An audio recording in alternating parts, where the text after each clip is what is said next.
82, I was 17, my old man was 55.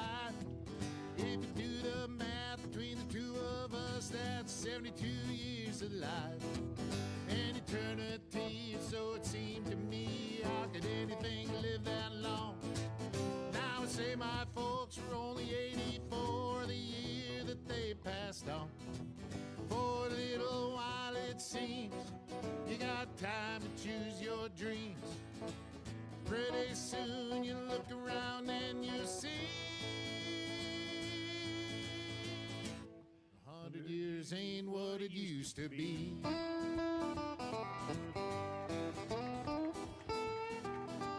And my grandpa Roy, when he was a boy in 1904, he was taught by men who fought in the actual Civil War.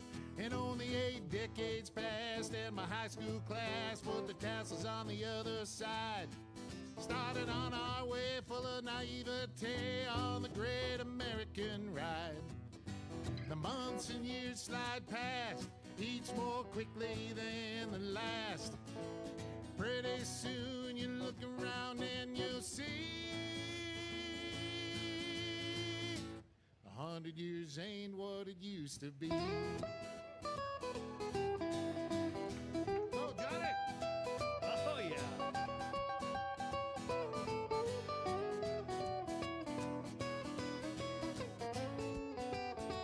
Oh, yeah, Johnny, hey!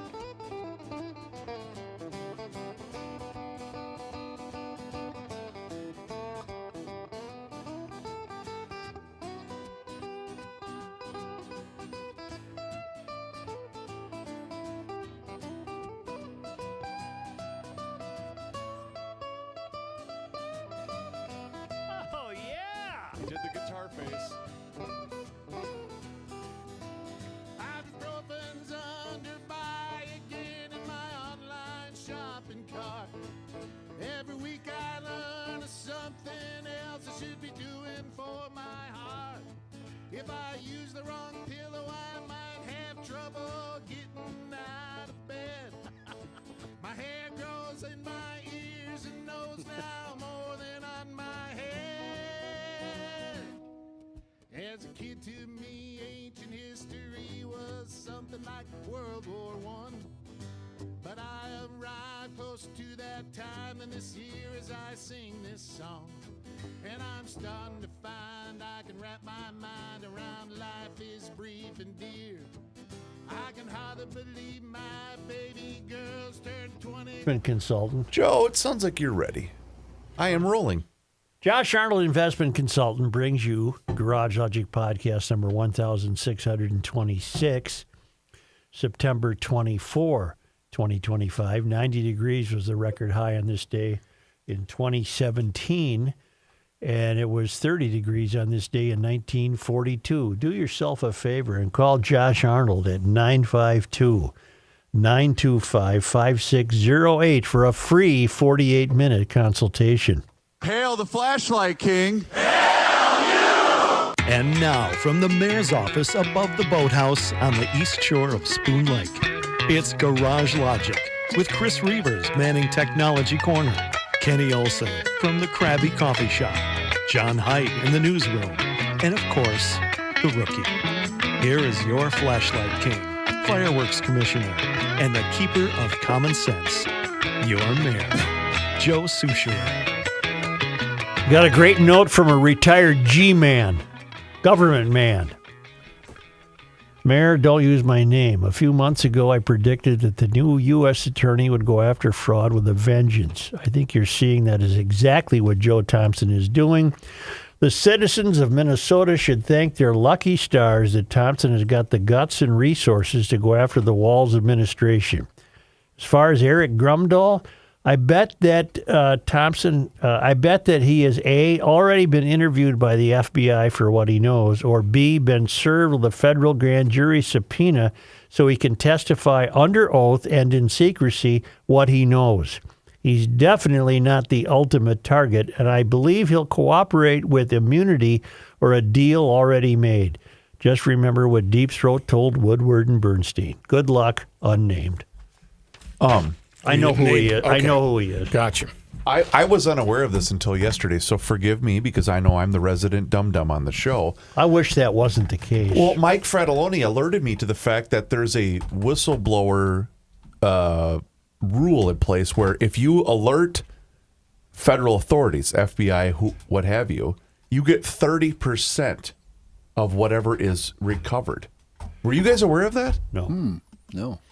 Are you suggesting that Grumdahl might be in for a taste That's here? that's what sparked our conversation on that show is the fact that there's 30. So in other words, if someone from the food fraud had come forward, they would have received 30%. I would like to offer $100 million. I'll take my $30 million. Our friend in Maryland, Krista, Kenny, you really stirred something up yesterday when you stupidly said that the council was ending. That terrified quite a few people. And then I corrected it on the air. So Hail the Flashlight King. Hail you! nope, Why didn't he say it? because He was insulted by your salutation. I've decided I'm put upon. You can proceed without. You know me. what? No, actually, what he was. I will refer sure to my, like to read the my letter, counsel. right? He is not feeling it. Yeah, Joe. He's going Datron on me. Good morning, gentlemen. Just wanted to take a moment to thank Katie Tierney for her insight and thoughtfulness in her email. She was the one who wrote yesterday about the way anyone with a civility and a sound mind would handle what they feel about Charlie Kirk. Okay. Right? And then we countered that with the guy at Mankato who was the opposite of that. Right. Also, it was good to see you wearing your On Account of You Want to Know Why shirt underneath your quarter zip. Love it. Lastly, I often laugh at myself guessing that I am the only person who takes notes while watching your show. Wow. I'm attaching a pic of today's notes from about 10 minutes into the show. You'll notice that I exclaimed, "What?" when Kenny mentioned that the council was going to be ending. I would genuinely miss the banter and silliness that happen in between recording. It's those moments that I treasure. As always, keep pushing and pushing back. Love you all. Krista, living good from out in Western Maryland. Western Maryland, that's clear. The council isn't ending as far as I know. It's not. Let's And stop saying that, Ingy does weigh in. He did attend Nicole Mitchell's sentencing yesterday.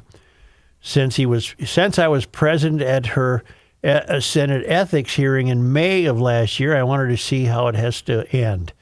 Mitchell had 3 lawyers present, though only one spoke. Maybe he was the one who fell ill earlier this month. Carol Mitchell's son and niece read victim impact statements as well as the prosecutor reading Carol's statement. Carol must be the stepmom, maybe? Okay, I'll buy I that. don't know. Nicole, Big Nick, her jail name, ended with... No, come on. That's not true. That's Ingy. That's good, Iggy. She ended with comments admitting her responsibility and regret. The prosecutor argued for her time to be served in Becker County. Parenthetically, Ingy says, here's where Joe notes all B counties. Well, it's Becker, Beltrami, Benton, Beltram, Big Stone. Becker, Beltrami, Benton, Big Stone, Blue Earth, and Brown. But this was denied, defense citing work opportunities preferred in Ramsey County. I spoke briefly with family members afterwards who were very kind. Reporting for GL, The Experience, I gave Niedermeyer the day off. P.S. At no time was GL at all mentioned. No GL clothing displayed. The flag of Gumption County remained locked securely in the Ingy Assault SUV. Thank you for that report. Is he retired? I think so, but you'll know the Ingy, what do you call it? What vehicle? Experience. Oh, no. The Ingy Assault SUV? Yeah, you'll know because it's got a nice, dull shine to it. Yeah.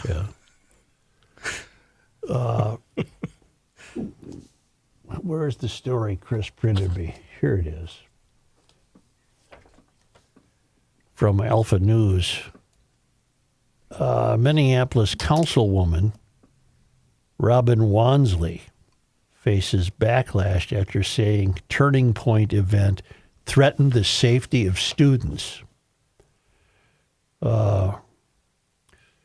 Wanssley claimed the Turning Point event at the U of M Monday night was meant to sanitize and whitewash hate speech. She's the left-wing Robin Wanssley. Minneapolis left-wing city councilwoman Robin Wanssley. A sold-out crowd packed Northrop Auditorium Monday night. Wanssley called the event a danger to community. Tonight, University of Minnesota is hosting an event, a far-right conservative group founded by Charlie Kirk. This is an absurd decision by the university administration and threatens the safety of our students and community, she wrote. We have witnessed the university silence an attempt to criminalize protests against genocide or workers' rights. But tonight, they are rolling out the red carpet for a group known for being racist, transphobic, Islamophobic, misogynistic, and more. Jeez. Wow. I really don't think so, everything, Robin. doesn't it? I've done some thinking about this on the Garage Logic Service Road of Life. Events like this won't help curry favor with the Trump administration. I don't know. Is she trying to curry favor with the Trump administration? All it does is demonstrate weakness. Tonight is meant to sanitize and whitewash hate speech. Shame on Minnesota and Rebecca Cunningham, that's the school's president, for failing our most vulnerable communities while uplifting the most hateful voices. Wanssley also sent an email to constituents in her official capacity as a council member saying she was surprised that this event was still being held after Kirk was assassinated. I want to recognize that this event stirred deep anxiety among many Ward 2 residents. I bet it didn't. I just bet it did. You don't think there was a hue and cry? There is widespread documentation of the hate speech Charlie Kirk and Turning Point espoused, and understandably, members of the community had safety concerns about the presence of Turning Point supporters on campus and whether they would wander into our surrounding communities. God. Holy Wow. mackerel. Wow.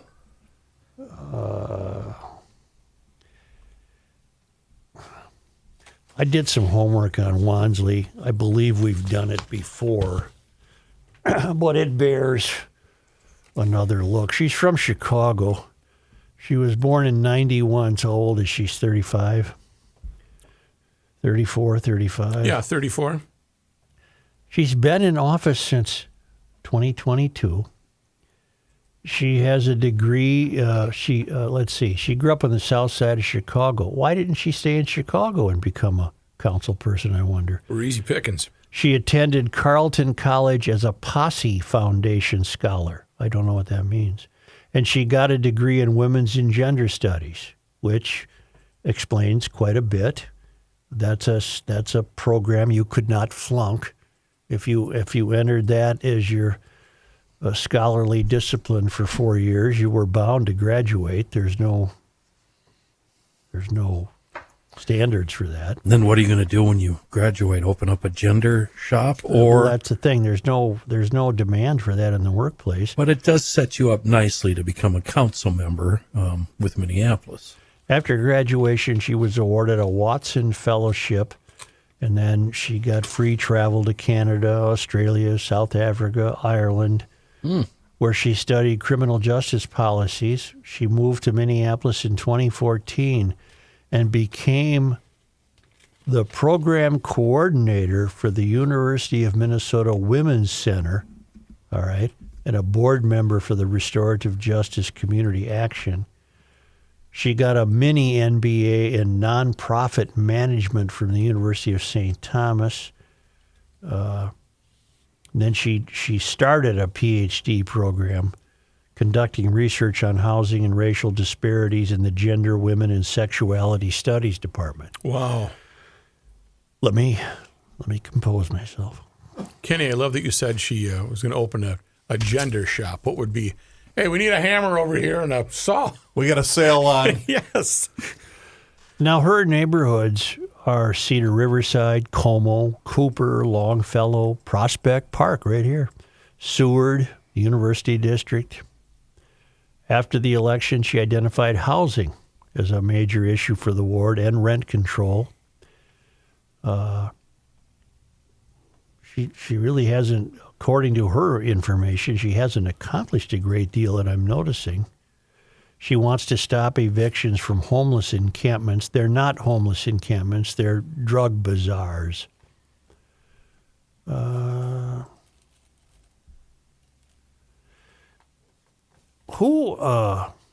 First of all, I don't believe anyone in her district was worried that Turning Point USA was going to be here. I think if you're a Mysterian, much of what Charlie Kirk said could be construed as antithetical to your beliefs. Right.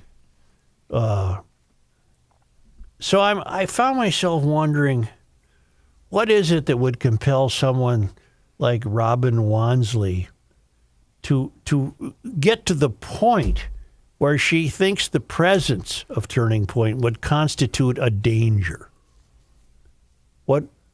And I came up with basically what Kirk believed in or advocated was, a family with 2 kids and a dog and a picket fence and a job, and they went to church on Sunday and they paid their bills and followed the law. This must present a danger that would be completely opposite. As silly as my analogy is, the house and the picket fence and the 2 kids and the dog, I suspect that will never be Robin Wanssley's life. Well, The intact nuclear family with the home, a picket fence, a dog, 2 kids, going to church on Sunday, paying your bills and following the law. I'm sure she follows the law and she probably pays her bills. But is that what they feel is a danger? Yeah. What you described there was the American dream: buying a house, forcing the equity, upward mobility in your career path, making more money, saving more money, retiring at a decent age. The American dream. That's what she's against. She's been protesting it her whole life. Okay, and if you apply the logic of the mystery to her views, it must be that she considers, and Robin, you're more than welcome to join us on the air. I really doubt if you would, but I would love to have you. What she must believe is that the achievements of those benchmarks, family, a dog, a couple of kids, the picket fence, a job, those would be the result of oppressing someone who doesn't go that direction. I believe she looks at the world with the view of oppressors and oppressed. She did. She said it in that piece you read to us earlier. Yeah.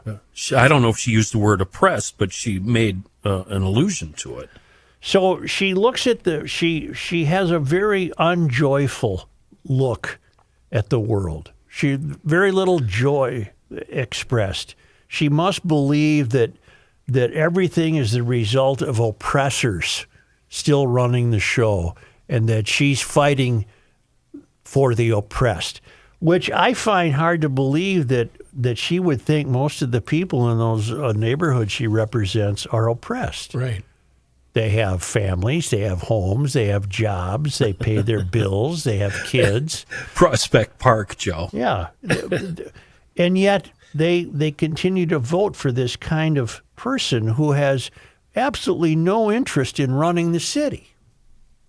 Right. Zero. Right. She has only interest in her corrupting ideology, which is that everything's terrible. And it's terrible The sky is because falling. so many of us are oppressed. I don't know why you people would vote for her. She doesn't do a thing for you. And I really don't understand how she gets away with saying that she believes her constituents would be fearful or facing danger. She even painted a scenario in which these zombies that attend the Turning Point evening, They would wander zombie-like out into the community and attempt to destroy people and Spreading hate. And Lighting homophobia lawns on fire. Convention. misogyny. Convention. Oh my God! Burning crosses. She's just you. How could you possibly argue with someone like this? Yeah, the disturbing part to me is we just spent a week talking about freedom of speech, and basically she's saying these people should not have any freedom. Whether I agree or disagree with them, she says they should not have the freedom to say what they think. To the point where she believes their words are dangerous. Mm-hmm. It's just a shame. It's just a shame that these once great cities have fallen into the hands of such distorted thinking. And it's all based, and they're seeing it in the failed academy, basically has as its core value making sure people are oppressed, and that is the result of evil oppressors that we're out to dismantle. And so it just boils down to that, the oppressed and the oppressors. She's a communist socialist, a left-wing communist socialist. About that, do they have some sort of thesaurus that they go to, maybe a socialist thesaurus, where they look up Republican, and the word Republican, and they get all the racist, transphobic, or they look up the word conservative, Islamophobic, misogynist, because I have to kind of doff my hat to her for trotting out the ridiculous terms that she uses to describe conservatives. Well, we could go with communist for her, communist, socialist, anarchist, racist, anti-Semitic, anti-American, pro-Hamas, supporting terrorism, advocating underachievement, pro-class warfare, hate-mongering, fomenting lawlessness, instigators, propagators, fostering violence, funding hateful sentiments, and inciting unpeaceful protest. You should write the GLers thesaurus, words we can trot out.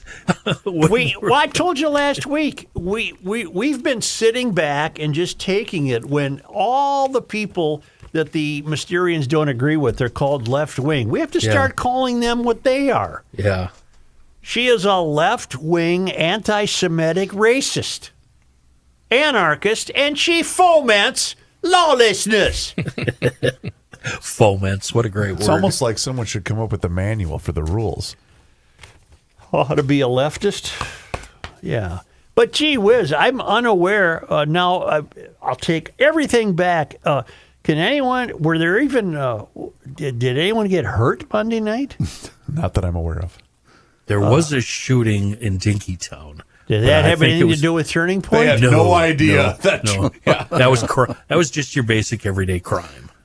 We marked that a category B. Did the people who attended wander stiff-legged and zombie-like out into the neighborhoods? I don't believe so. Oh, I bet they untucked their shirts on the way to the car. The ladies loosened their bra. They went home. They had a snack, watched a little TV, and went to bed. Okay. Because, boy, the way it sounds, she was extremely fearful. How many had to take time off from their JOBs to go to that violent protest? It's oppressive to have to work, Kenny. It's oppressive. No one should have to. Yeah. Everyone should be handed something. As a radio guy, I believe that's true. Yeah, I know. Somebody's got to pay the mortgage. Got to get that paid. Here it comes again next month. Not if the mystery wins. There'll be no mortgages. We'll all get our little... That's what Obama promised us. Yeah, 600 square feet. Chris, you and I are on the same page. That's exactly I forgot about that. That soundbite. If my computer was working, I'd play Now it. I don't have to pay my rent. I don't have to buy food. No. Put gas, too. Put gas in my car. Put gas in the car. What's her name? Peggy Joseph. Peggy Joseph, yeah. Are we on the road to becoming California? The center of the American experiment wonders. Are we on I don't think we're on the road. I think we're on the doorstep. We're neck and neck. We're fighting with Illinois to overtake California. Join the center of the American experiment on Friday, October 10, at the Omni Viking Lakes Hotel in Eagan. Which we learned has lakes. Yes. for an evening with Michael Schellenberger, author, journalist, and California truth teller. Schellenberger sounds the alarm on failed policies around crime, homelessness, and environmental extremism. How about fiduciary responsibility? And warns Minnesota not to follow suit. Michael, you might be a little late, but we're going to be anxious to hear how you handle that and tell us, because we're definitely on the road to becoming California. The Center of the American Experiment events are lively. There's a reception on this occasion. There's beautiful views and a powerful message that matters now more than ever. Get your tickets today. That's Friday, October 10. Get your tickets today at americanexperiment.org.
Did I split the uprights there? Yeah. It's the end of the world as we know it.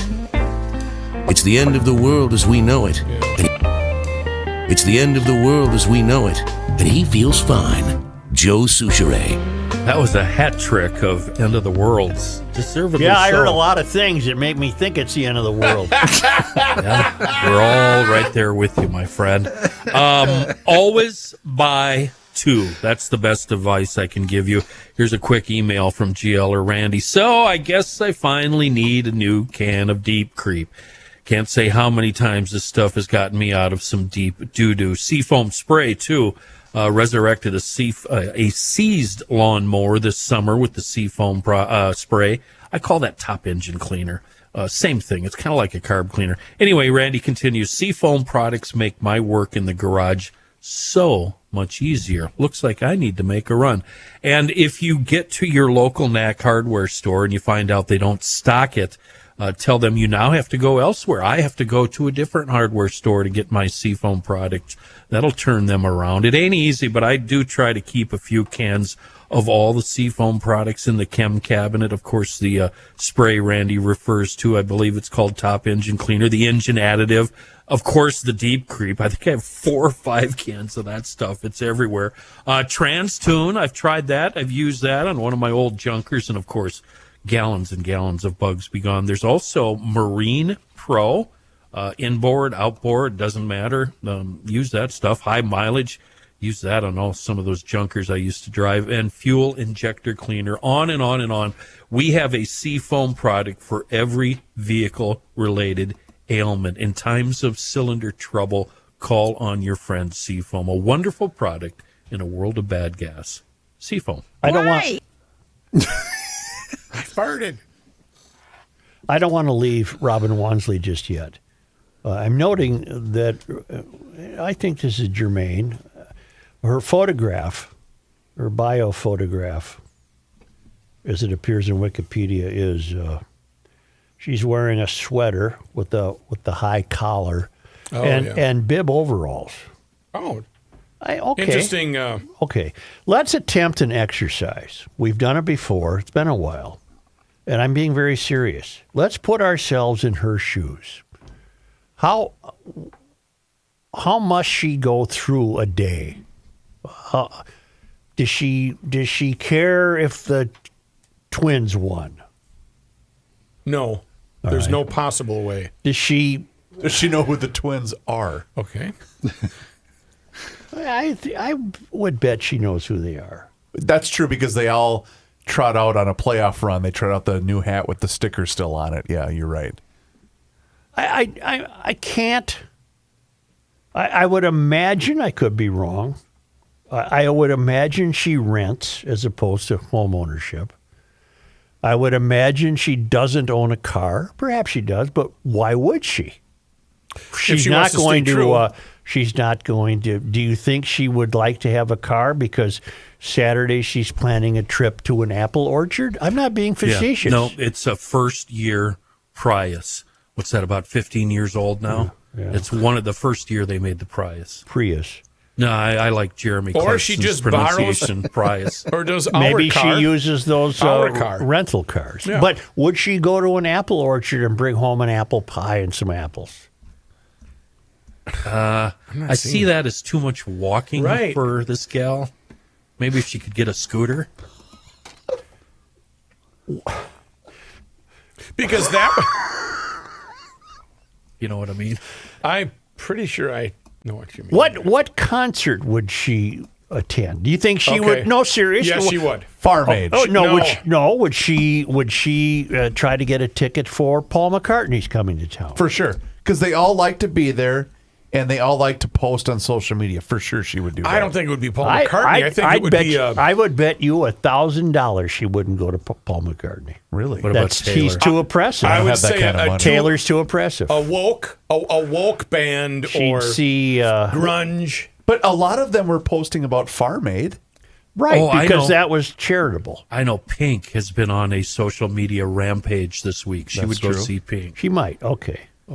Let's stop this exercise. Metallica. I doubt it. I doubt it mightily. Melissa Etheridge. Probably. Okay.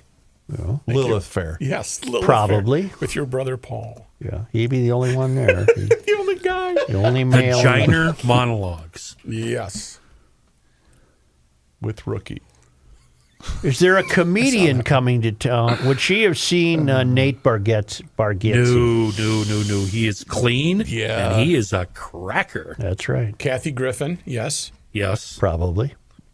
Is she working? Well, that I don't know. Can she get a job? Well, whatever. It just... I think what you're hinting at is community involvement, engagement that is a real community, not just the small community she hangs out with. Well, community early on in the show got the foghorn because community has come to mean a group of people who gather together for the purposes of being victims. Yes. That's what a community is. That's how far left-wing communist Robin Wanssley means when she says community. It's a group of people who have come together to practice their victimhood.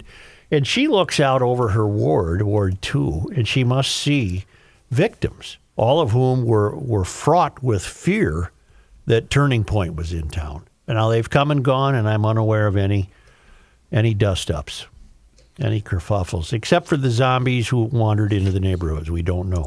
They might have gone in there and stolen your cat or something. She does represent a small portion of, a major portion of Cedar Riverside on the West Bank. Yes, she does. Yes, she does. I want to bring up the Robbinsdale schools for an important reason. For you listeners in Antarctica, Robbinsdale is a first-ring Minneapolis suburb. And they've been making newscasts right and left pretty much for the last year because they have incredible budget problems. Right. And now it's come to perhaps having to close schools or building a new high school to rebrand the district. They have a new 40-page Reimagine Robbinsdale. It's a 2030 vision for the 2030. It's been prepared by a group of a few dozen community members, current and former students, district staff, and the goal is to set Robbinsdale schools on a path forward to address issues facing the district. Well, the main issue that was facing their district was this incredible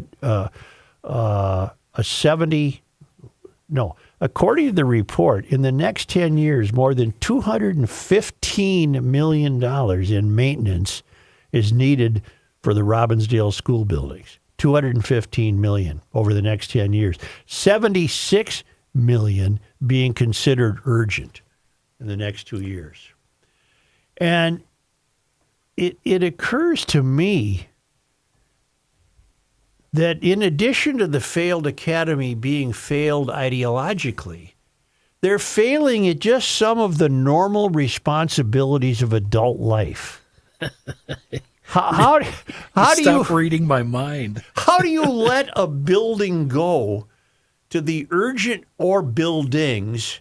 How do you pay so little attention or have such casual awareness of that suddenly you need $76 million and your budget has been so improperly done that you don't have the money? Well, A, who's doing your budgets?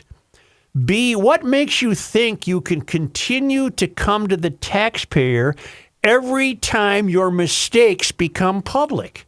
Every time your mistakes become public, you come to the taxpayer and said, our children deserve this money, and we must raise your property taxes in order to raise the money.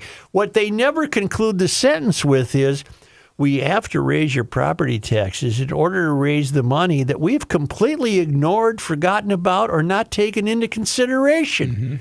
Because we have poor budgeting, we have poor planning. How can buildings need $76 million worth of correction in the next 2 years? If you have been taking care of business, this wouldn't be the case. No, and they cited urgent is the 76 million. That's right. That's the word that gets me. And maybe it's a part of allocating funds? Because in the normal, everyday, blue-collar guy, like, for instance, one of my buildings needs sidings, the other one needs soffits, we got shingles over here, and you attack those kind of what you can afford year to year. If I were going to do them all in 1 year, I'd be just like Robbinsdale. Well, and you don't get to go to your neighbors, knock on their door, and say, "I need $722.59 from you." Yeah, you don't get to do that. There is that. And they'll say, "Why?" Well, I budgeted poorly, and I have a shingle problem, and a soffit problem, and a siding problem, and unless you help me, my building's going to fall down. Do you think, speculating here, that the maintenance guy has come to these meetings before in the school and said, "Look, the sidewalk's crumbling out back. We got to fix that."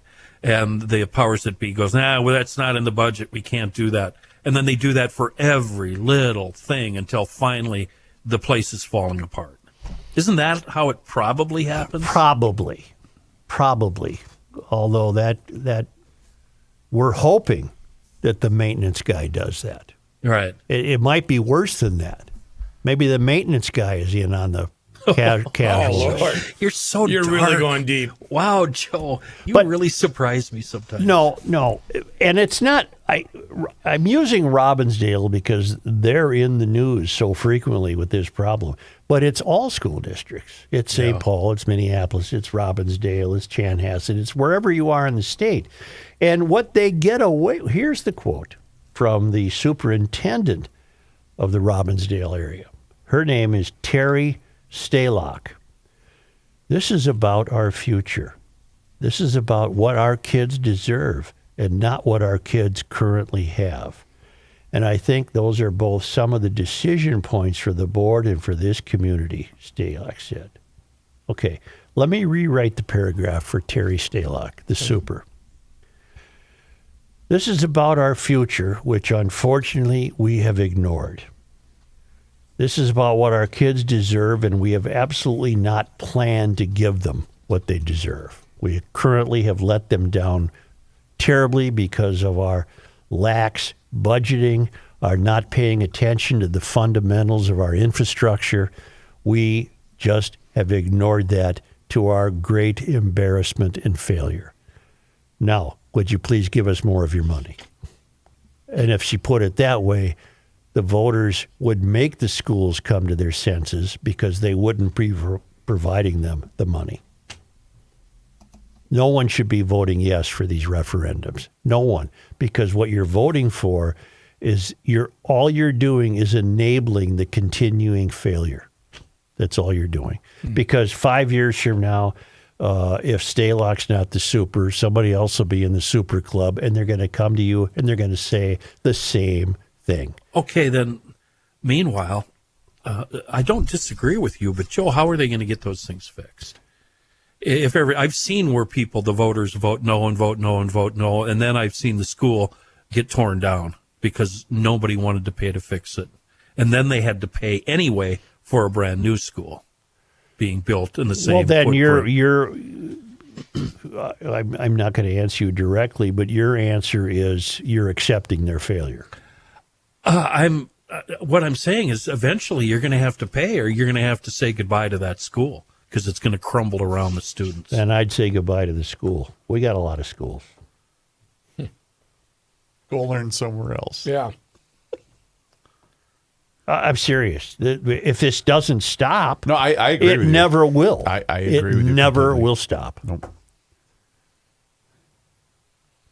It's been a bitter fight out here in the outskirts for many towns and schools and et cetera, et cetera. I said I'm using Robbinsdale because they're in the news so frequently, and Yeah. I have the story in front of me. But this is in every school. Well, it's no different than the government, the state. They fail to they're so wrapped up in ideology that they have failed to even do something as simple as monitoring the money they give people in nonprofits. And we end up with fraud after fraud after fraud after fraud. And declining enrollment is a massive issue for a lot of schools, including at the higher education levels as well. Do you guys know, can schools move money around in their budget. We've got a hole in the roof. We need to fix that. It's going to cost $100,000. Can we steal money from somewhere else Of course they within can. our own budget? Of course they can. Sure. They can? Well, absolutely. I'm sure that's done all the time. By the school district or by the... Yeah. But it's the priority. The priority of running the schools has never been taking care of the schools. Right. So What do they think when they ignore that, though? they're not thinking of it. That's beneath them. They have grandiose ideologies about equity and inclusion and But the gender. boiler's gonna blow up But in the after 50 meantime, years. the furnace is falling apart. Right. Matthew, they're putting a piece of duct tape over that check engine light is Yeah, what they're doing. Exactly. Lipstick on a pig? Not even. I don't wish the kids of Robbinsdale ill, or the parents of Robbinsdale ill, but how much are they supposed to take? How much are any of us supposed to continue to put up with? You come to us every single year with your hand out telling us of your failure, and you expect us to just continue to accommodate that. You know, you screwed up. So you don't even have a good accounting. How can you under budget by that much money? That's Meanwhile, fiscally what's- irresponsible. What's the super getting paid? The principal. Couple $100,000, not Car to mention allowance. her car Well, allowance and health benefits and paid leave and sick There's- leave and there's your travel shingles. expenses. There's your There's your shingles. roof right Yeah. there. There's your soffits. And how many aides de camp does she have? She's got Oh. about 40 factotums Yeah. walking around with their laptops. There's that concrete. There's the new sidewalk. There goes the neighborhood. There's the new phone book. What? No, it's just that just crashed to the ground there. The new phone book. Oh, the phone book. It The new really phone book is didn't here. really- The new phone book's here. You don't remember that line? Of Steve Martin. Yeah. He was very excited about the. Say, fall and winter will be here soon, we despite go. these lovely days we're having. Get your garage door taken care of. In fact, if you need a new one, get a hold of Precision Door and get it done while the weather is beautiful. They send out a garage door designer free of charge. They have models for every budget. Just imagine what a new door would do for you, and especially now, so you don't have to worry about it come January. And right now they have a special offer, $100 off a single door and $200 off a double door. They also have a noisy door tune-up special for $149. Tell them you want the $149 special, a 25-point safety inspection and diagnostic. That's a value of close to $300. Get ready for cooler weather ahead. Annual maintenance reduces future wear and breakdowns of your door. Book online at Precision Door MN. That's one word, precisiondoormn.com. Or call Precision Door at 612-263-6985 to schedule your free on-site new door estimate or a noisy door inspection.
For crying out loud. The earth is not your mother. The Joe Souchere Show. You know what's alive and well? Weight loss. I hope Fitness. so. I hope Feeling so. good.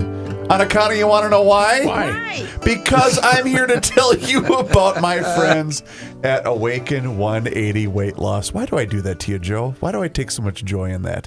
Awaken 180 Weight Loss. It's a great program for anybody. It's a proven weight loss program that's seriously built for anyone. I wonder what serious question. I wonder what that means. Awaken 180. It's you're Turning you're it around? awakening your metabolism, Joe. That's the entire secret. What's the behind 180? it. You're going to get down to 180 in no time. I Hey, guess. 360 degrees. I think that's it. 180 means you're turning it Turning around. around, You yes. know what? On Yes. account of wanting you, why? Why? You're turning your life around with proven weight loss skills, one-on-one coaching. There's absolutely no medications. There's no workouts required. There's also no fasting. You eat to lose weight. It's a solution that's worked for over 800,000 people, and it's been proven. Years of results. It's a clear daily plan.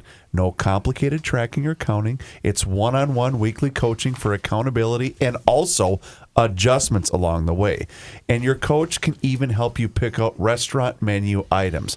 It's a great program. I've enjoyed it very much. Your entire thing is going to improve. Whether it's your energy level, your weight loss, you can still go on vacation, you can still go out, you can still tailgate, you can even still have drinks. But here's the deal. You got to go to their website, awaken180weightloss.com. That's 180. Awaken180weightloss.com, or for that consultation, call them directly at 844-346-1800 and mention that you heard about it on the Garage Logic podcast. Joe? Here's John Haidt. Thank you, Joe. This news brought to you by North American Banking Company. One sports note before we get to only because, and this isn't important, I just find it interesting. Major League Baseball's made it official. We will have the challenge system next year for balls and strikes. Oh, dear God. It was passed yesterday by the league's competition committee. And hitters, here's how it works. That's not good, man. If you're not familiar, hitters, pitchers, and catchers will be the only ones who can trigger the system, and they have to tap their head if they want to challenge. And if the challenge is successful, teams will retain it. The pitch will be immediately shown on an in-stadium video board. You know what I think? How the call will be made. On account of, you want to know what I think? I'm interested to hear what you're I going to think say. with rare exceptions, I think the umps do an incredible job calling balls and strikes. Well, think about the precision with which you need to act. Right. I couldn't agree with you more. They're just fantastic. If they show you that box where Yes. the ball's supposed to be, they're right 99% of the time. Actually, 94 is the league average. Is it really, John? 94 is the league Is average. the accuracy. I just think it's But for splendid. everything right that they did with the pitch clock, which I was against, but it helped speed up the process of the game. Was wonderful. This is absolutely baseball- antithetical to This all will that. not slow anything down. Chris, have you watched any minor league games? I have. It literally takes 10 seconds. I know. 10 I thought it was seconds. 13. But You, John, you guys can't see into the future. In 5 years from now, there's going to be some lard ass sitting in his lazy boy at home in Crystal calling balls and Yes. strikes. I want that job. like with golf, where the guy calls, he stepped on a leaf. Exactly. That's exactly Baseball. That's where your precious game is headed. Baseball has survived every attempt to destroy it, but I'm holding out. This is little hope. another step into the sewer tank. Yep. another brick in the wall. There. See, that's why I brought this story up. I thought we'd have some interesting takes, and we did. Let's Rook. move along now to My news. take, No, we're moving along. Sorry, Rook. You're supposed to not do that. I'm sorry, you're right. The new KSTP Survey USA poll indicates a majority of Minnesotans want lawmakers to meet in special session to talk about gun laws. According to a cross-section of 675 registered voters across the state, 58% of respondents say there should be a special session. 28% say there should not be. Inside the numbers, 86% of Democrats want the session, 43% of Republicans, and 46% of independents say they do. When asked to name the single most important issue the legislature should consider in a special session, though, it wasn't guns that led the way. The 40% was the leader, and that was for a session on mental health. That's followed by guns at 30%, more school security, at 17%, and 10% say it should be on criminal penalties. Do you guys remember a couple of years ago, I forecasted, watch out for the term mental health. It's going to become more and more prevalent. Mm-hmm. And I'm aware that there is a need for being aware of monitoring that and being helpful. I'm aware of all that, but I fear it's going to be overcorrected. And I see a future where every kid is handed a little paper cup and a pill when he walks into school. And I just don't like the way we're going here. Are you familiar with the term, and it's relatively new in the last few years, self-care? Yes. Which means sitting at home under a blanket watching Jerry Springer shows. Right. That's self-care. Right. A person killed this morning in a construction accident along Interstate 35W in Burnsville. The Minnesota State Patrol says troopers were first alerted of the incident, which happened along the interstate between Highway 13 and Burnsville Parkway just before 9 this morning. Investigators think a contractor was walking in the construction zone when he was hit and killed by a vehicle equipped with a boom attachment. No other vehicles were involved in the incident, which happened completely in the construction zone. Although traffic in the area was slowed for a brief time, the investigation into the matter, according to officials, is ongoing. A man who hit and killed a pedestrian in July of 2023 sentenced to jail time and probation. 21-year-old Abdir Haman Ali Hassan was sentenced to 4 years in prison, which will be stayed for the duration of his 5 years of probation. He was ordered to serve 360 days in Ramsey County Jail, given credit for 3 days already served. Court documents say that Hassan was driving on Concordia Avenue after exiting I-94 at Dale Street and hit 31-year-old Tashawn Burks. A witness who was stopped at the intersection told police Burks was halfway across the street when they heard a vehicle revving its engine. A white sedan then charged through the intersection, hitting Burks and sending him airborne, according to the complaint. The sedan did not immediately stop. Burke suffered a significant injury and was pronounced dead at the scene. Investigators determined Hassan was driving 77.7 miles an hour at the time of the crash, more than triple the 25-mile-an-hour speed limit. And he's not going to jail. Correct. I'm sorry. Honest to God, I think us. I misheard you, John. You said he was driving 77 miles an hour? Yes, that's correct. That's right. In a 25-mile-an-hour zone. Yep. It almost sounds like he got a running start to get the guy. Yeah. So that's like going 77 down Cretin Avenue, which is a 25. But you would have to massively accelerate. He did. No, what I'm saying is to get off that and make that turn. Oh, my. Wow. Wow. A man has been indicted in a COVID-19 fraud scheme in which he stole nearly $1 million. 49-year-old Mark Urkevec was indicted on 5 counts of wire fraud in his initial federal court appearance, according to the U.S. Department of Justice. From the mid-1990s until the early 2000s, Urkevec owned 9 businesses registered in Minnesota. All of them were dissolved between 2008 and 2013. Then from April to August of 2020, he reactivated the businesses and used them to submit fraudulent economic injury disaster loan and paycheck protection program apps to the Small Business Administration. In those submissions, Urkevec overstated revenues, claimed non-existent employees, and attached fabricated IRS tax forms to give the appearance of legitimate business activity. The DOJ also said he often opened new checking accounts for the shell entities on the same day or within days of registering the businesses. In total, he stole more than $975,000 in funds, which he wired into his own personal accounts. What was his big mistake, fellas? I preach this almost on a daily basis. I love games like this. Kenny. Pick me. Chris pick me, pick me. Reavers, front row, Chris Reavers. Got way too greedy. Go. Steve Miller said it best. Go on, take the money and run. Mm-hmm. 5 months, $1 million. Get gone, buddy. Get out of here. Pick a new country. Pick a new continent. What was the guy's name? Dum McDum. Mark Urkevec? So he wasn't a Somali. No. Mark Urkevec. Erjavec. Yeah, his ego got in the way. His ego, and like Chris said, greed. Get the money. Get the hell out of there. Well, maybe he couldn't, Kenny. But maybe. you know what, Ken? Here's the other thing. Here's the counterintuitive point. Yes. How many people have done that and we haven't learned about it? Well, those are the champions. Right. Those are the people we prop up. Success stories. They blended back in. Yes. Yes. And one concert announcement this morning. Eric Church has confirmed a February 7 date at Grand Casino Arena, which is, of course, formerly the Xcel Energy Center. Unless there's a North Carolina basketball game. Actually be Church's first time playing the Revenue after the North Carolinian, as Chris pointed out, had several previous appearances at Target Center, and his last local gig, a much bigger agenda, U.S. Bank Stadium in 2022. Will you go? Remember the guy who pushed Mom into the bank? And he was, Yes. Yeah, but Mom wasn't with us any longer. She was a cold one. That's right. It was Oh, weekend yes. at Bernie's, yeah. I think he made a mistake. Trying to help her with her signature. And Mom, let me help you Let with me- that. let me help you sign that. Chicken Taped scratch. to a stick. Rigor mortis setting in. Right. You're a little stiff today, Mom. The eyes all fogged over. Get all blanket over. I think he made a mistake. You want to go to the Eric Church concert? No. And then he grabbed her by the back. Then, how you doing, Mom? I'm doing okay. And then her fingers fell off.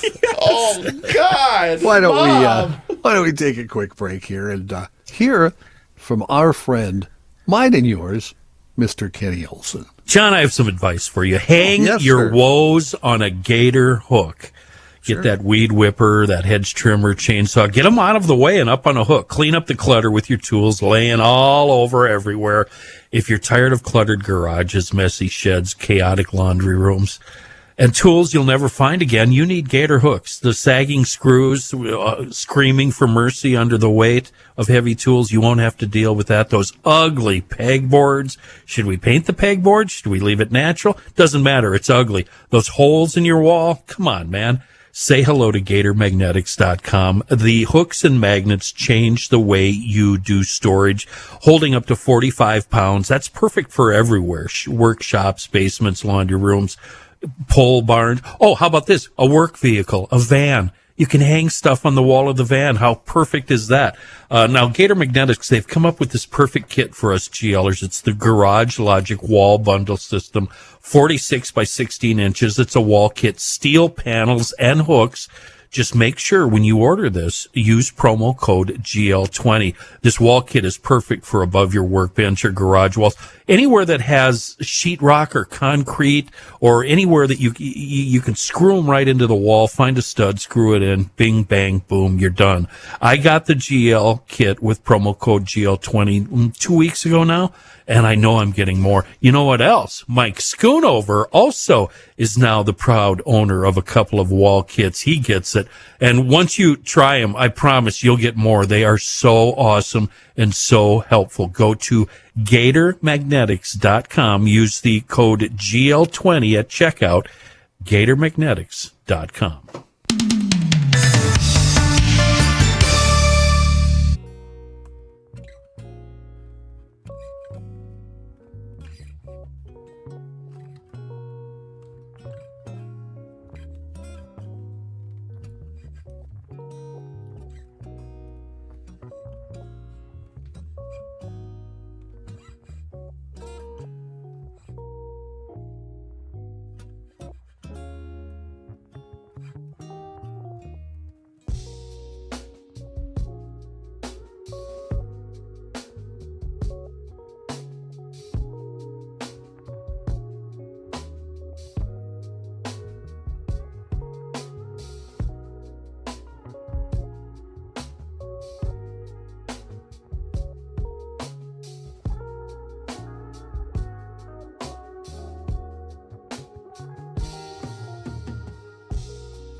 Here's a man who spends hours in hardware stores, sifting through the nuts and bolts of life. Nice. Joe Souchere.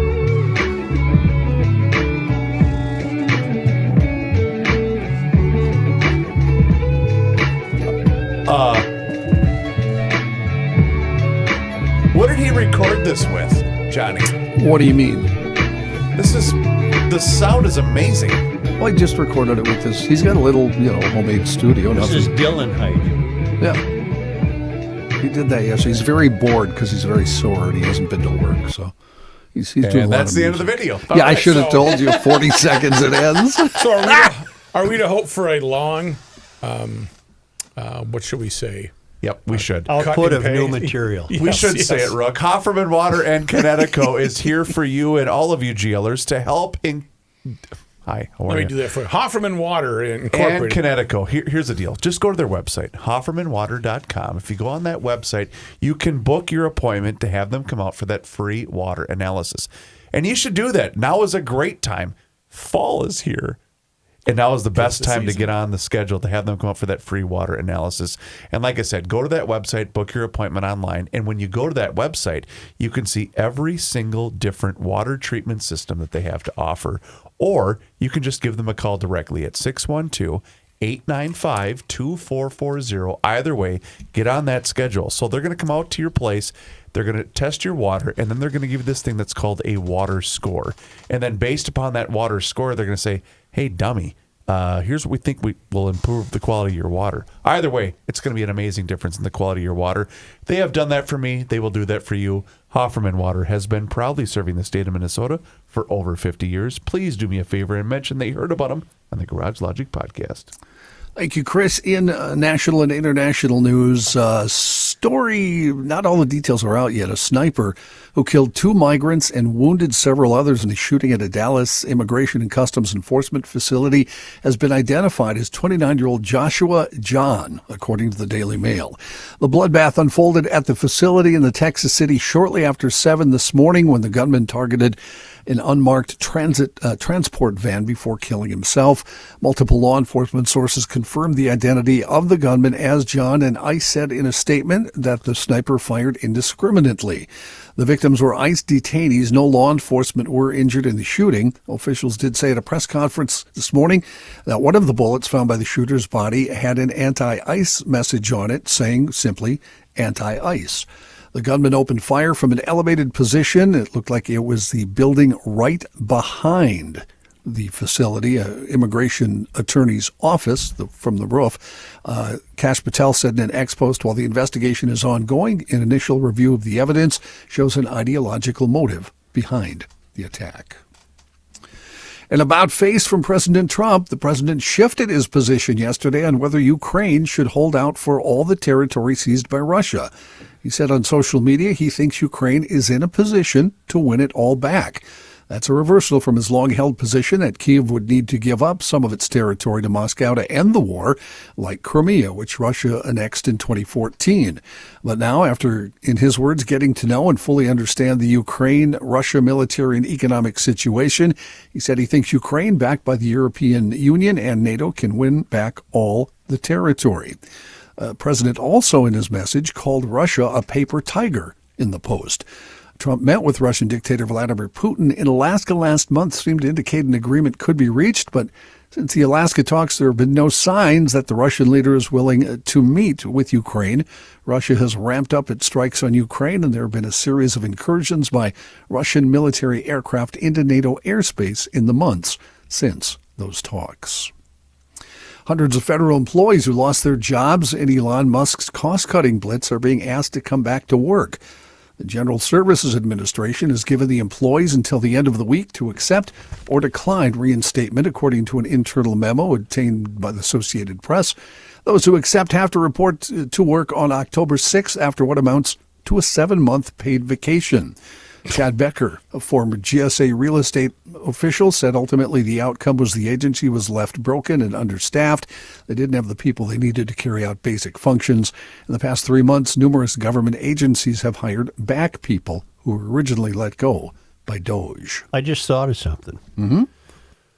When you study women's and gender studies, or you're a board member of the Women's Center and a board member for Restorative Justice, and you imagine creating a PhD based on housing and racial disparities in gender, women, and sexuality studies. Oh, boy. All of those, this is Robin Wanssley, all of those, it seems to me, are oppressed and oppressor.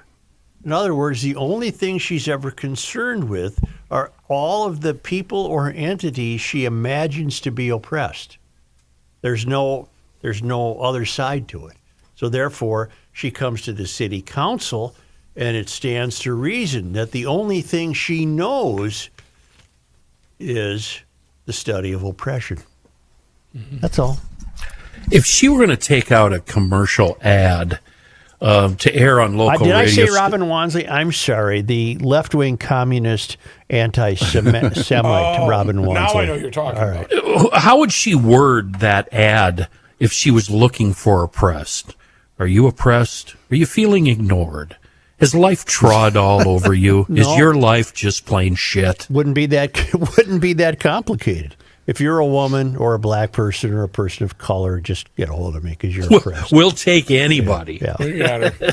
Joe, we got to fill 30 seconds with this ad. We can't be that simple. true. That's 5 seconds. Yeah. Come on, man. The man accused of attempting to kill then presidential candidate Donald Trump at his West Palm Beach, Florida golf course last September was found guilty yesterday.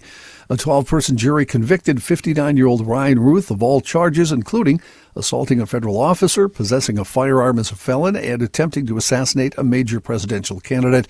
Shortly after the verdict, the would-be assassin, who had been representing himself in the case, grabbed a pen off a desk and tried to stab himself in the neck before marshals removed him from the courtroom. Prosecutors presented evidence that he had spent weeks planning the attack, positioning himself between bushes and aiming a rifle at Trump from about 400 to 500 yards away. Although he didn't fire a shot, he faces life in prison and maintains he didn't intend to kill anyone. Ruth also says a state trial where he has pleaded, a state trial where he's pleaded not guilty to charges of terrorism and attempted murder. Is your landlord a Caucasian? Does he occasionally humble you by asking you to sweep the stoop? Has he raised your rent in the last 10 years? Contact me now. I'm studying this. Yeah. My name is Robin Wanssley. I'm a far left-wing radical Marxist. Now you're thinking like a copywriter. Right. Exactly. Right. I have a question about You know that this. pen the guy tried to stab himself with at Right. the Trump? Yeah. Those pens are stab-proof. Seriously? So you wouldn't be able to stab me through the heart with a pencil? That's exactly. A pen? I'm not telling a lie here. Like a silly straw? It, Like a must, it Benz? must collapse or something because it said the pens are designed to prevent what he attempted to do. Well, I have a question about that because when I was reading about it this morning, here's the deal. He probably knew he was going to be guilty. Mm-hmm. He was representing himself.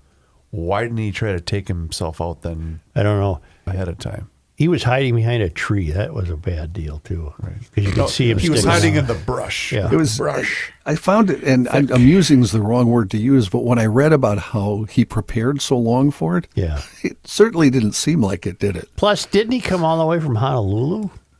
Did I read that? That could be, I don't know. That's a long trip to hide behind a little tree that wasn't even You got to big have enough it to. better thought out than Yeah, that. yeah, it was a Right, bad exactly. planning. The wasn't it? worst, though, was the daughter in the crowd saying, he's innocent. I'm thinking, Yeah. no, hon, no. But you have to admire his motivation. I mean, he left Hawaii I think for this dead end error. Yeah.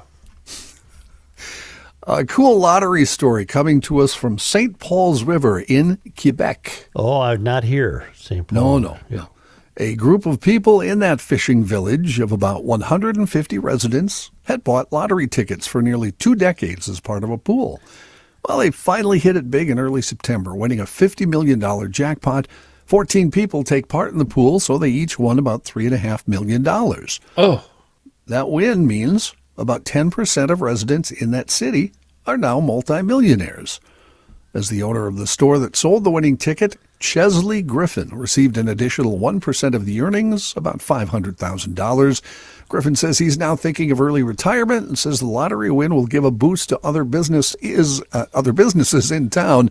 He said the local carpenters are already getting bombarded with calls from people who actually won because those people want to do upgrades. Some things they wanted done for years to their houses, well, now they have the opportunity. Loretta Griffin, who just turned 74, how's this for a picture? She just turned 74, says the win allows her to retire from the fish plant. She's worked on the floor for 30 years. Well, they each won $3.5 million. They get That's to keep correct. about $1.25 million of that. That is Canadian, you know what I mean? They got the Their bad taxes too. Do they? So, okay. So it'll disappear faster than they think. What do you think the mudroom smells like in that fish? The fish house when she comes in every night. Joe, the residents that didn't win, you know what you call them? Oppressed. Yes, they are. Those are Call oppressed. Robin. Yeah. Kenny, walk me through proper protocol, please, when you have the group. You know, you're in charge of getting all the tickets for the group. And what happens when you do get that one ticket that wins? To quote the great Steve Miller, go on, the money, take the money, and run. Sorry, guys, our numbers didn't win, but I'm gone. Then you have this ticket, so see you later. And one more lottery story. We know one of the guys that won remember the large jackpot a couple weeks ago? A guy in Missouri claimed it. Yes. The guy in Missouri claimed it this week. He won half of the $1.787 billion jackpot. Now, he's not releasing his name. He won't allow it to be released, but he says he plans to take some time off and enjoy his half of that jackpot. He takes about $893.5 million. That's pre-tax, though. He took the lump sum payment, so he takes home $410.3 million. He says he is a homebody, but now that he's a multimillionaire, he's looking forward to relaxing and spending time with his wife. Though he added with a laugh that she was going to drag me out of town now. He's doing it all wrong. He's going to take some time off. I would be in here every single day, and I would just, before a break, remember when I won that $200 million? John, thank you very much. Extra is ordinary. I'd come in. Extra is ordinary in Sioux Falls. Just look at the numbers. It's a business-friendly tax environment with no personal or corporate state income taxes. Sioux Falls is growing. They have a large and vital and well-educated workforce. The cost of living is low. It's centrally located. They've got a great industrial park system, so your cost of doing business is low. Contact the Sioux Falls Development Foundation. They'll provide you with the resources that will allow you to stop searching for a perfect business site and start growing in Sioux Falls. #1 best small city in the country for business and careers, according to Forbes. And the Tax Foundation says the #2 best state business tax climate. As I said, no state, corporate, or personal income tax, no inheritance tax, and no limits what your business can achieve in Sioux Falls. Find out everything you need to know at Sioux Falls Development, one word, SiouxFallsDevelopment.com.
Only because The Earth is not your mother. The Joe Souchere Show. Hey, a little trouble. See, sometimes trouble flares up when you got all your genders mixed up. You got your X and your Y's. Well, and you throw in Greta Thunberg. Yeah. And you throw in a flotilla. And you're outside of the Gaza Strip there on the water. You can get some problems because Greta is over there trying to, I don't know what she's trying to do, but she's an eco-protester, but she's now an Israeli expert apparently. But on the boat, she's got a lot of people that are activists. But when the pro-Palestinians found out the boat was also had a lot of your LGBTQ plus 1652 How'd that work out? ZM members, they revolted. That's not the revolt. Revolted? What's revolt? They didn't revolt. I think they abandoned ship. They needed a bus. And she's going to leave her leadership role due to these disagreements. She's just going to stay on board the ship now as a protester, but she's no longer the chief. She had 20 vessels. They were displaying the Palestinian flags, and then the word got out that, there's a lot of LGBs on here, and that didn't fly well because, see, the Palestinians, I know a lot of you college kids like to campaign on behalf of Palestine. They'd cut your private parts off in about 2 seconds. But you go ahead and keep doing it. You go get them. You go get them, kids. But they had a big problem on the boat, and I think what's that word when you leave the You abandon disembark? Mutiny. Oh, mutiny. Mutiny. Oh. Yes. Yeah. Evidently, they're also the victims of PSYOP operations from rumored to be Israel. They're being buzzed by drones, fake explosions, and stuff like that, and very loud ABBA songs. Hey, Robin, Greta Thunberg makes you look like Churchill. Huh? Gabe, there's your quote for Twitter. Yeah. Robin Wanssley is Winston Churchill. Joe Compared to Souchere. Greta Thunberg. Hey, did you see, by the way, what Kenny just briefly mentioned? She had a little bit of a snafu maybe a week or two ago where they were claiming to be under siege from Israeli drones. Did you see this story? Yeah, well, it turns out that someone on the ship was firing flares into the air to simulate being attacked by Israeli drones. Oh. And the flares were landing on the actual ship. So it was friendly fire. Yes. Wait a minute. 100%. I said they're right off Gaza. I'm being told that It was Greece. the ships are 715 nautical miles from Gaza. So they're basically just floating around out there. So from here to There's St. really Louis. nobody to hear them. Or Doesn't that kind of sound like spring break? It does. International waters, Yeah. anything goes. You're fighting the good fight. You go get them, Greta. Nobody's had a shower in 3 weeks. It's all dirty. Cannon apricots on the poop deck. Wait, I misread. St. Louis is only 535 miles away. Yeah. Once in a while, maybe a whale surfaces and they see. They shoot a flare at it. We're being attacked by whales. Only because they come to us all the way. Attacked by Only whales. because they come to us all the way from Barcelona, Spain, where the traveling Lymans are holed up. WorldwideWaftage.com. Well, it was on this day. Joe, today is September 24th. Well, it was on this day in 1848, photographer Edward A. Bromley was born in New Haven, Connecticut.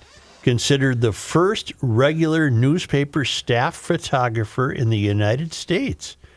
Bromley was connected with the Minneapolis Journal and the Minneapolis Times and emphasized the importance of photographs in illustrating news stories and chronicling historic events. Now, this is a new one to me. I don't remember this from previous years. He died in 1925, Ed Bromley. On this day, September 24th. in 1867, in the first ever state baseball championship, the St. Paul North Stars beat Hastings Vermilion 43-35. Come on. Boy, that was not much pitching, was there? Pitcher's duel, yeah. Yeah. On this day, September 24th. September 24th. Yep. excuse me.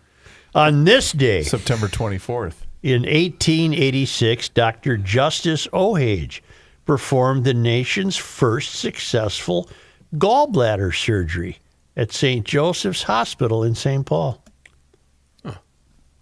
On this day, September 24th. in 1924, Lewis Warren Hill, we call him Louis, second son of James J. Hill, was sued by 7 of his 9 siblings over his inheritance of the family's North Oaks farm and Burlington Northern Railroad bonds totaling $750,000, all a gift from his mom, Mary T. Hill, shortly before her death. The allied siblings alleged that their mom was not of sound mind and that Louis had intimidated her into bequeathing the legacy. Ooh. The suit was eventually dropped because it could be proved that Mrs. Hill was competent when she made the gift. So it sounds like Mom favored Louis there, huh? Well, isn't that who got a place next door to their Yeah, place? He built yeah. it for Louis. Where the Nicholsons live now? Yes, yeah, he built it for Louis. My school was, I think, a Hill donation, She donated, wasn't it? It was from Mary. She Hill was, High School. Yep. On this day Joe, today is September 24th. in 1934, good old Arnie Carlson was born in New York City. How old is he, everybody? What year? 1934. 53rd. 91. We haven't had Arnie on in a Arnie, while. good for you. Arnie served as the state's 37th governor. Among his achievements was an initiative solution to the school voucher issue, a $1,000 per child tax credit for families earning less than $35,000 a year. And he was so fiscally responsible that he stopped the gubernatorial pension, even though he got the last one. Oh. Yes. That was On told to me by a former governor. On this day, Why? I didn't get mine. on this day, September 24th. in 1963, President John F. Kennedy spoke at the University of Minnesota at Duluth on the subject of high unemployment in the northern Great Lakes area, where joblessness was about twice the national average, which meant that they had to fly Air Force One into that Duluth airport. But back then it wasn't a Probably a 747. DC-10. How many more appearances did he make before? Well, probably a few, but you're catching on here. This was a little more than about 2 months before he died in Before Dallas. the Cubans took him out. Or the Vietnamese.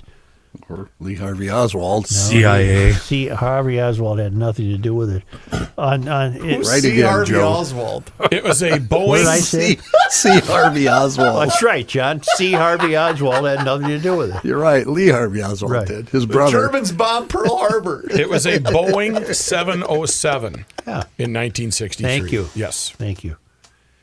Sports disappointment history on this day. You're talking September 24. Oh, I remember this one. 2002. What did Randy Moss do on this day? Oh, is this when he ran over the traffic cop? Yep, he hit a traffic cop and then pot was found in his car. And He then had weed. No, He wait. got weed. His best line ever. When he said, Randy, you got fined $10,000 by the NFL. I shake my D at $10,000. Yeah. And then he also said I shit 10 grand. Like, really? Didn't he end up going banco too? Oh, no. He's actually doing very well. I think he's deep He's down. he's awakened 180. I He's think, turned it around. I think deep Oh, down good. he was always sharper than we thought. Yes, he was. In fact, 'cause Oh. he owns a couple of businesses, Ken, and his broadcasting career is going pretty well. too. Remember when nice. he ripped the hell out of Tanucci's. Tanucci's food? Dog I food. wouldn't give this to my wouldn't dog. feed Matt that. Burke's trying to go, Randy, just let it go. It just, Yeah. he Which was survived good cancer. food, by the way. Yes. Yeah, it was good stuff. Randy had cancer. He had jaundice eyes, and somebody said, "Hey, you got to go." And he went and fixed the cancer, and now he's turned his life around. He's big buds with Neon Dion. On this day in sports disappointment history, September 24th. 2011, Noted. the Gophers lost to North Dakota State 37-24. Oh, that's right. And I take it that's a disappointment because North Dakota State would be a lesser program. There you go. FCS, what's that? We're FBS. They're FCS. What's FBS? Just like CIA and C. Harvey Oswald. FBI. Yes. That C. Harvey Oswald had nothing to do with it. That's right. It was his C. uncle. Thomas Howell. It was his uncle Lee Harvey Oswald. See? Just like Lee Elia and Jerry Burns. Oh, I read a great book that made it so plausible that this was done by the North Vietnamese. See? John, you got to get on board. It wasn't done by this cracker with a $22 piece of crap rifle. Whatever. Coming up tomorrow on the Garage Logic podcast. I wouldn't have that conversation if I got double pay. That magic Oh, bullet. you would for double. That Yeah, magic. maybe 1.5 times even, Joe. Yeah. That magic bullet doing a ballet dance in the Cadillac, bouncing around, knocking everybody in its way, not being slowed down by any bone fragments or seat cushions. You know? Hey, I don't know. Gabe, I just got a text from your dad. Will you go let him in? The door's locked outside. Yeah. I just saw that. And then lock it behind you. Behind you. Hit the subscribe button on the Garage Logic Smash YouTube it. channel and smash that like button. And you can follow us on Facebook, Instagram, and Twitter, and sign up for the Daily Logician. That comes right to your inbox, and it includes the most recent episode of the podcast. Find out all of that information on the website, garagelogic.com. Mr. Magic Bullet. I don't know. The magic bullet. Be a great